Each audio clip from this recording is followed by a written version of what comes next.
So this guy was the workhorse of the WHA between the pipes. He even played against Team Russia at the Summit Series in '74. Basically, a championship, Avco Cup championship winner in Houston. Played with distinction in Vancouver and Calgary as well. And Edmonton, their second to last season, WHA.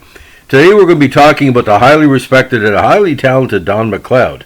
Now, the man they called Smokey was born Donald Martin McLeod in Trail, BC. What a home for hockey with the Smoke Eaters. And played briefly in the NHL and 6 full seasons in the WHA. Now, he first came to major prominence with the Trail Smoke Eaters of the WIHL, where he went 0-7 in 1964. However, 85 and 86 and 87 were better times for the goalie. He played 29 games in 66 with the Old Kings of the ASHL. Went 15-4 in the Memorial Cup that year.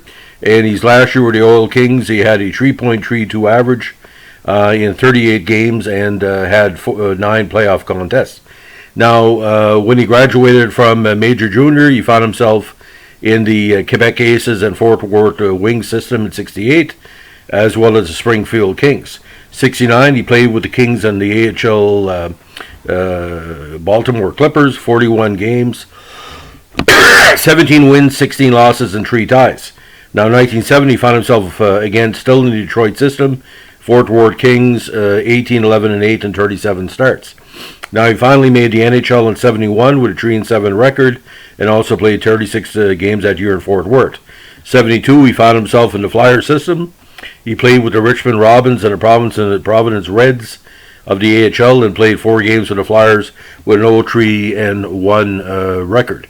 Now, with the formation of WHA in 72, McLeod's fortune as a backstop, really improved. He was eventually signed by the Houston Aeros. Now, his rookie season WHA won 19, 20, and 1, and with a 3.61 average.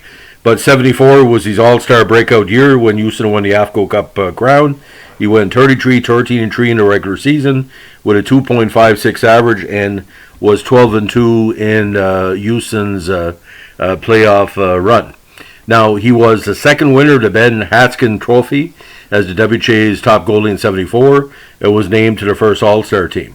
Now, to top off his best professional season, he was chosen to represent Canada at the 74 Summit Series against the Soviet Union in September of that year. Unfortunately, he gave up 8 goals in their 8-5 loss to Winnipeg in Game 3, which kind of signaled a downturn for Canada in that series, who were defeated 4-1-3.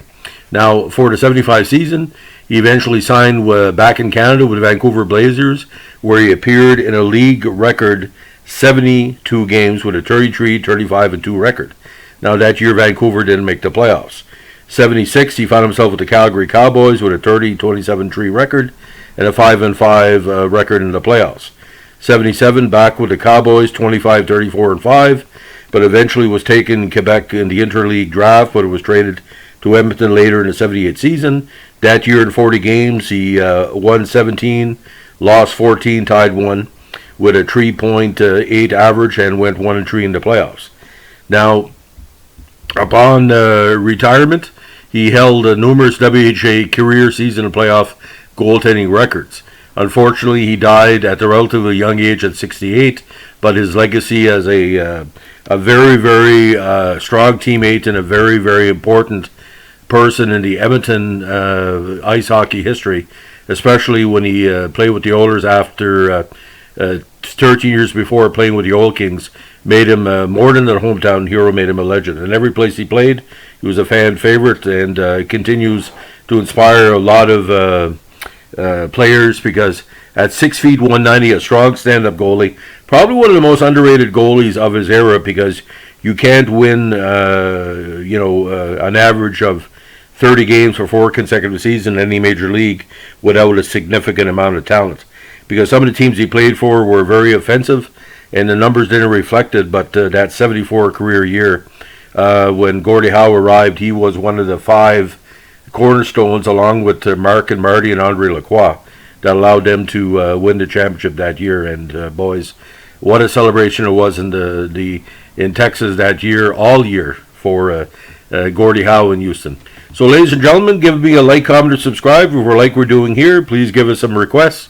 We're kind of talking a lot about WHA players in recent weeks because not only do they deserve it, they need to be getting more recognition amongst the public because I think NHL is weaker because there's no second league for people to look at for players getting a second chance or their first chance at major league play. Have a good one. Bye.